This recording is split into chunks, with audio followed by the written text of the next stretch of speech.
దేవునికి స్తోత్రం కలుగునుగాక. క్రీస్తునందు ప్రియమైన యేసుతో ఏకాంత సమయం క్వైట్ టైం కార్యక్రమ వీక్షకులందరికీ ప్రభువైన యేసుక్రీస్తు నామం పేరట విజన్ క్యూటీ ఫెలోషిప్ తరఫున ప్రత్యేక వందనాలు శుభాలు తెలియజేస్తూ నేటి ధ్యాన కార్యక్రమానికి మిమ్మల్ని ప్రేమతో ఆహ్వానిస్తున్నాను. ప్రియులారా, నేటి ధ్యానం కొరకు ఏర్పాటు చేయబడిన పరిశుద్ధ లేఖన భాగము ఆదికాండములో నుండి 3వ అధ్యాయము 14వ వచనం నుండి 24వ వచనం వరకు. ప్రియులారా, సమయానుకూలంగా నేను మీ నిమిత్తము 22 నుండి 24 వచనం చదివి వినిపిస్తాను.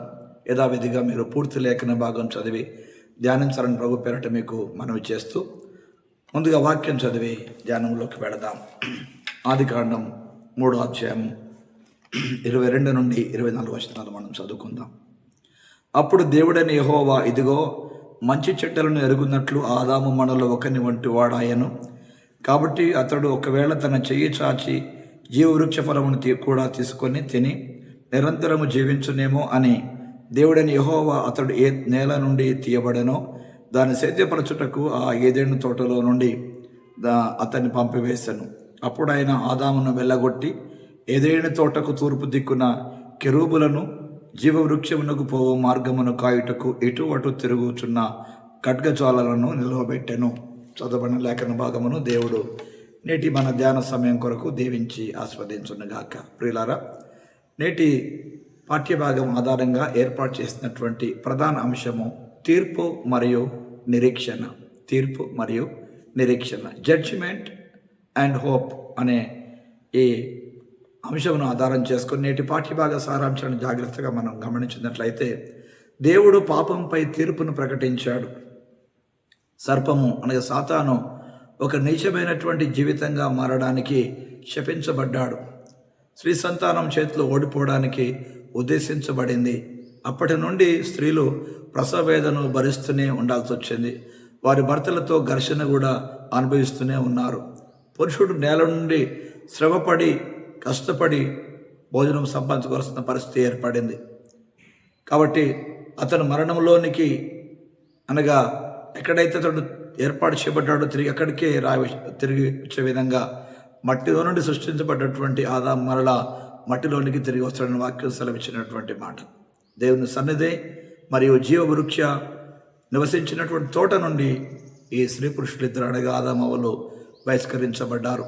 అయినప్పటికీ దేవుడు వారిని పూర్తిగా విడిచిపెట్టలేదు. ప్రియులారా, దేవుడు వారికి రక్షణ తీసుకురావాలని ఉద్దేశించాడని తెలిసినటువంటి ఆదాము తన భార్యకు అవ్వ అనే పేరు పెట్టాడు. అనగా జీవంగల ప్రతిదానికి తల్లి అని సెలవిచ్చినటువంటి మాట.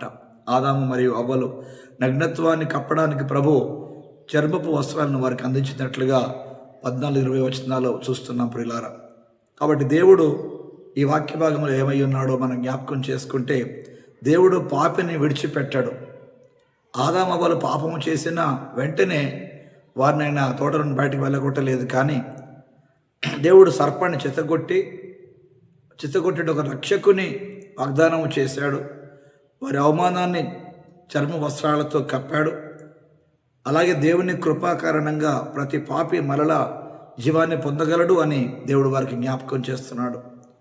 వీళ్ళ నేటి పాఠ్యభాగంలో దేవుడు పాపులను విడిచిపెట్టేటువంటి వాడు కాదని, పాపుల నుండి పాపాన్ని తొలగించాలని మాత్రమే దేవుడు చూస్తున్నాడని ఈ వాక్యం మనకు జ్ఞాపకం చేస్తుంది. ప్రియులారా, అలాగే దేవుడు ఈ పాఠ్యభాగం ద్వారా మనకు నేర్పే పాఠాన్ని గమనించినట్లయితే, మానవాళికి మరియు సృష్టికి మధ్య సంబంధాలను నాశనం చేయడం ద్వారా దేవుడు స్థాపించిన క్రమాన్ని పాపం వచ్చి విచ్ఛిన్నం చేసింది. ప్రియులారా, బాధ మరియు శ్రమ పాపం ఫలితంగా ఉన్నప్పటికీ దేవుడు నిరీక్షణ యొక్క మార్గాన్ని వారి కొరకు తెరిచిపెట్టాడు.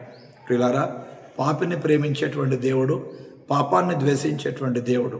ఆదాము హవ్వలు పాపం చేసినప్పుడు వారిని ప్రేమించాడు గనుక ప్రియులారా, వారిని ఆ ఘోరమైన స్థితిలోకి పడిపోకుండా చర్మపు వస్త్రాలను వారికి చేయించడం ద్వారా వారిని ప్రేమిస్తూ, వారు చేసిన పాపానికి శిక్షా విధిగా వారిని తోట నుండి బయటికి వెళ్ళగొడుతూ, వారి ద్వారా మరలా సర్వలోకానికి రక్షణ కలగడానికి కొరకు ఆయన ఒక వాగ్దానం చేసినట్టుగా 3వ అధ్యాయం 16వ వచనంలో మనం గమనిస్తున్నాం. ప్రియులారా, కనుక ఎక్కడ పాపం ప్రవేశించిందో అక్కడే దేవుడు పాపానికి పరిష్కారాన్ని కూడా ప్రకటించిన దేవుడై ఉన్నాడు. క్రీస్తునందు ప్రియమైన వాక్య ధ్యాన ప్రేక్షకులారా, ఈరోజు దేవుడు మనతో మాట్లాడుతూ ఉండగా నిజంగా మన జీవితంలో కొన్నిసార్లు పొరపాటు చేస్తున్నప్పుడు ప్రియులారా, ఆ పొరపాట్ల నుంచి బయటపడే మార్గాన్ని దేవుడు వెంటనే మనకు అనుగ్రహిస్తాడు. కానీ ఈ పాపపు ఆలోచన ద్వారా వాటిని మనం కనుగొనలేక ప్రియులారా, ఎప్పుడూ పాపపు క్రియల ద్వారా ఇంకా ప్రభుకు దూరం అవుతున్నాం తప్ప ప్రభుకు దగ్గర అవ్వలేకపోతున్నాం. కనుక తీర్పు తీర్చేటువంటి దేవుడే ఒక నిరీక్షణ అనుగ్రహించే దేవుడుగా మనకు కనబడుతున్నాడు ప్రియులారా. కనుక యేసు ప్రభు ఒక్కరు మాత్రమే సరైన విధంగా తీర్పు నిరీక్షణను మనకు అనుగ్రహించేటువంటి దేవుడు అయి ఉన్నాడు. కనుక ప్రియులారా, నేటి పాఠ్య భాగంలో నుండి మనకు దేవుడు నేర్పిస్తున్నటువంటి పాఠముగా మానవాళికి సృష్టికి మధ్య సంబంధాలను నాశనమైనప్పుడు దేవుడు వాటిని ఎలా పునరుద్ధరించాడో జ్ఞాపకం చేయబడుతున్నాయి ప్రియులారా. కాబట్టి మన భూ సంబంధమైనటువంటి కష్టాల్లో మనం వినయంగా పట్టుదలతో ఉన్నప్పుడు మనం దేవుని ఆశీర్వాదాలను అనుభవించే ప్రజలంగా దేవుని ద్వారా తీర్చబడతాం, దేవుని కనికరం పొందుతాం ప్రియులారా. కాబట్టి తీర్పు తీర్చేటువంటి దేవుడే నిరీక్షణ ఇచ్చే దేవుడిగా మనకు కనబడుతున్నాడు. ఆయన వద్దకు వచ్చి ప్రియులారా, మన పాపాన్ని ఆయన దగ్గర ఒప్పుకొని విడిచిపెట్టినట్లయితే దేవుని కృపను కనికరమును మనం చూడగలుగుతామని నేటి పాఠ్య భాగం మనకు జ్ఞాపకం చేస్తుంది ప్రియులారా. అవును, పాపం చేసినప్పుడు తీర్పు తీర్చే దేవుడు ఆయనే. పాప క్షమాపణ కొరకు అడిగినప్పుడు నిరీక్షణ కలిగించే దేవుడు కూడా ఆయనే ప్రియులారా. కాబట్టి రోజున వాక్య వెలుగులో ప్రియులారా మన జీవితాలు కట్టుకుంటూ ప్రభు మనతో మాట్లాడుతూ ఉండగా రండి, ఒక ప్రార్థన సమయాన్ని మనం ప్రభు సన్నిధిలో కలిగి ఉందాం. ప్రియమైన దేవా, పాపము నుండి మమ్మల్ని రక్షించిన నీ కృపకు వందనాలు తండ్రి. మేము పాపములో పడకుండా ఉండడానికి దయచేసి నీ మాటలు పాటించడానికి మాకు సహాయం చేయమని, సాతాను మాటలు విని పాపములో పడిపోయి సర్వమానవాళి పాపమును కారకులైనటువంటి ఆదాము వలె ప్రభువా మేము ఉండకుండా బయటపడే నీ కృపను అనుగ్రహించమని తండ్రి, మా ప్రభు యేసుక్రీస్తు ద్వారా మాకు దొరికినటువంటి గొప్ప రక్షణ ఆనందానికి 10 మందికి పంచిపెట్టే కృప దయచేయమని క్రీస్తు పేరట ప్రార్థిస్తున్నాం పరమ తండ్రి. Amen, amen. ప్రియులారా, ప్రభువారు నిత్యము తన వాక్యం ద్వారా మనతో మాట్లాడుతూ అనుదిన ధ్యాన సమయాల ద్వారా ప్రియులారా మనం ఎంతగానో ప్రోత్సహించబడుతుండగా నిజముగా మీరు యేసుతో ఏకాంత సమయము అనే ఈ అనుదిన ధ్యాన కార్యక్రమాల ద్వారా ప్రియులారా మేలు పొందిన వారైనట్లయితే మీ అనుభూతులు మాతో పంచుకోండి. మేము సంతోషిస్తాం, ప్రభువును స్తుతిస్తాం. అనేకుల విశ్వాసాన్ని బలపరచగలిగేటువంటి యేసుతో ఏకాంత సమయమైనటువంటి కార్యక్రమాన్ని అనేకులకు పరిచయించవలసింది కూడా మీకు మనవి చేస్తున్నాం. ప్రియులారా, అనుదినం ఈ కార్యక్రమాలు మీకు అందుబాటులో ఉండాలంటే తప్పకుండా ఈ కార్యక్రమాన్ని విని లైక్ చేయండి, అనేకులకు షేర్ చేయండి, అలాగే సబ్స్క్రైబ్ చేసుకోండి. సబ్స్క్రైబ్ చేసుకున్నట్లయితే సబ్స్క్రైబ్ చేసుకోలేకపోయినా మనకు తెలియచేయండి ప్రియులారా.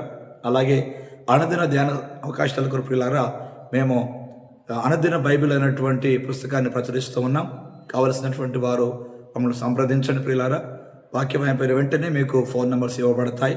ఆ ఫోన్లోకి మీరు సమాచారం ఇచ్చి ఈ చక్కటి అనుదిన ధ్యాన సంబంధించినటువంటి పుస్తకాలను మీరు పొందుకొని దేవునితో దగ్గర సంబంధాన్ని కలిగి ఈ నూతన సంవత్సరము నూతనమైనటువంటి వాగ్దానములతో ప్రభు సన్నిధిలో ప్రభు కార్యం కొరకై ముందు కొనసాగే కృప దేవుడు మనందరికీ సమృద్ధిగా అనుగ్రహించునుగాక. Thank you. God bless you all.